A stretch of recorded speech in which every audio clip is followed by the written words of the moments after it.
Welcome back to Special Report live from the White House tonight. President Trump and his team are dealing with their first natural disaster, and it's one of historic proportions, as we've been telling you on this program. As the president is on his way back here to the White House, there is also a lot of other news to cover. Let's get the latest now from Counselor to the President, Kellyanne Conway. Kellyanne, thanks for joining us. Thank you, Brett. Your assessment today, you've heard from the team out there, the president's thoughts about his visit and his takeaway.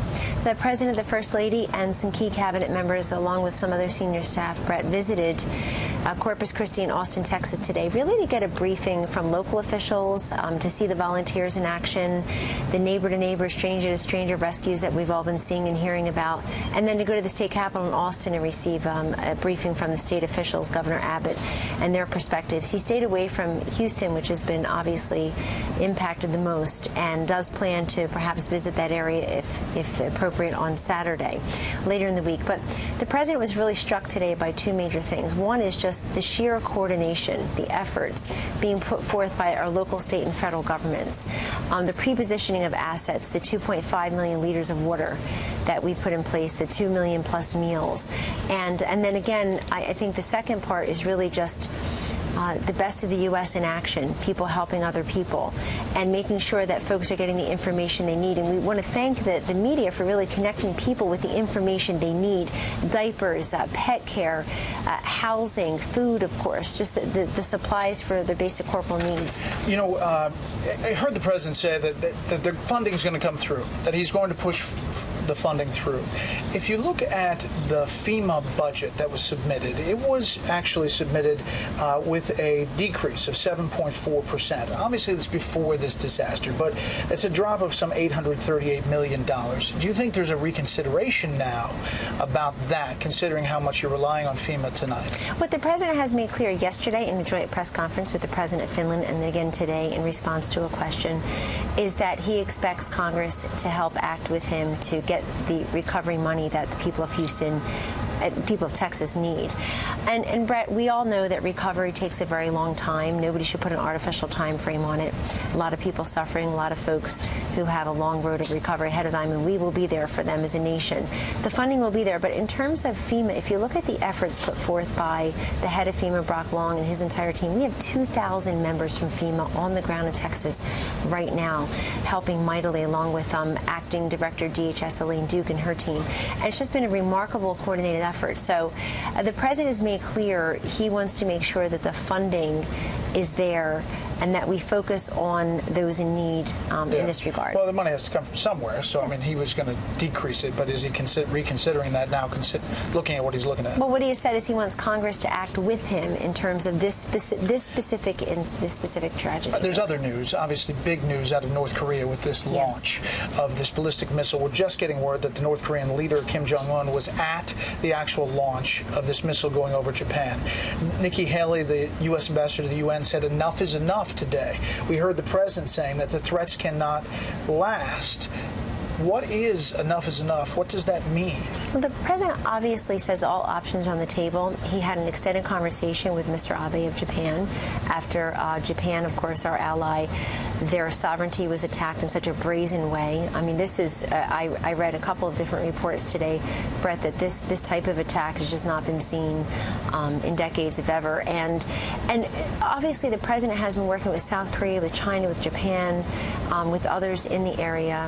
He's talked about sanctions, he's talked about other options. They're all on the table. And I think the president will do what he does, what he's always promised to do all along, which is consult with his larger security team and not broadcast ahead of time what he'll do. But the real perpetrator here is North Korea, and let's all be very frank about that.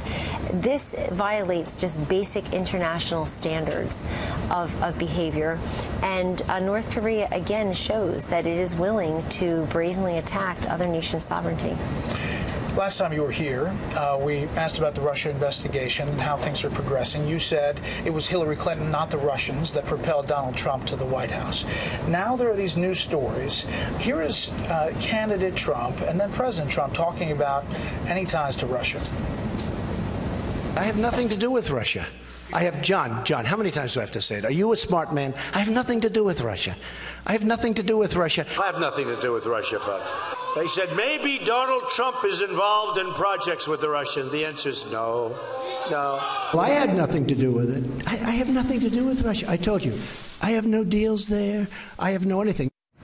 We just saw John Roberts' report about Michael Cohen, the Trump attorney, executive vice president of the Trump Organization, emailing with Dmitry Peskov, the Kremlin's top press aide, to push through this Trump Tower deal. And that was in January of 2016. The last soundbite you heard there was February. And we're told that Mr. Trump signed off on a letter of intent for that deal. Well, nothing came of it. There is no Trump Tower in Moscow. No visit was made. You'll recall that Michael Cohen was really besmirched by many earlier this year because they had the wrong Michael Cohen in saying that he had been in Russia. Michael Cohen says he's never been in Russia. In fact, at the time that they said he was there, he was out with his son who was visiting colleges. I think he was either at a baseball camp or visiting colleges. But the point is, he's already been besmirched once. Nothing came of this.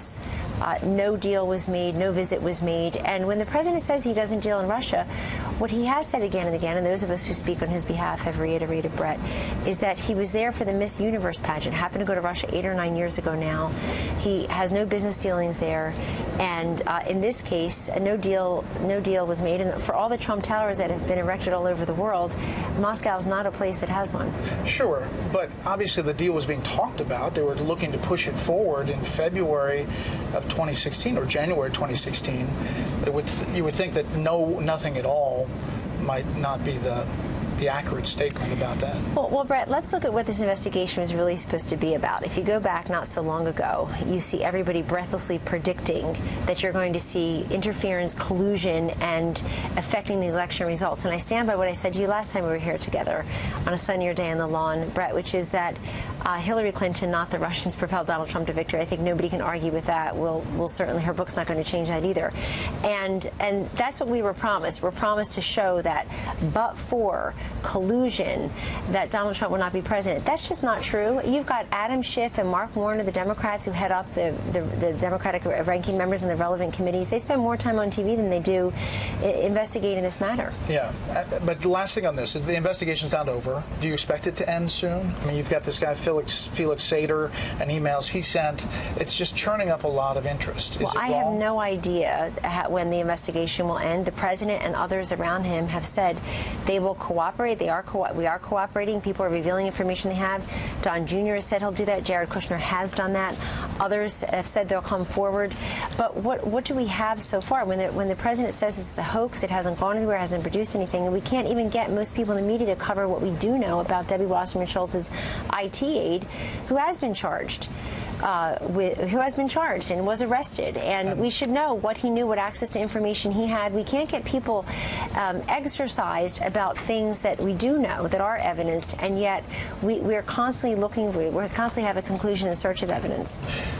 Finally, and we've covered that here on Special Report. Finally, tax reform rollout. Yes, very officially exciting. Tomorrow. Tomorrow, we'll go to Springfield, Missouri. Will there be specifics to kind of give a roadmap to Congress of what the president wants specifically? The president will provide his roadmap and his rollout tomorrow in Springfield, Missouri, Brent. And what he will talk about is that we need a simpler system. We spend about 7 billion hours, by some estimates, a year just trying to comply with this tax code. And the tax code is currently configured really benefits those who can afford a flotilla of lawyers and attorneys to show them, lawyers and accountants to show them different ways around the tax code. He wants to make sure that we lower the marginal rates of middle-class tax reform, and also to do away with the special interest and the swamp-centric handouts and carve-outs, if you will, that exist. Also, this is a jobs bill. Our tax bill will be a jobs bill. The best way to stimulate growth and to create more jobs and to really unleash prosperity here is by reducing the tax burden on our job creators and on our job holders. About a year ago in September in New York, candidate Trump put forth a 25 million jobs over 10 years creation program. He's still talking about that, and it also included deregulation, which he's really taken a big bite out here. Basically, he's eliminated about a dozen or so for every new one. Energy, unleashing energy, and then, of course, reducing the tax burden. We hope Congress will step up and support the president on this. Kellyanne, we appreciate your time. Thank you for having me.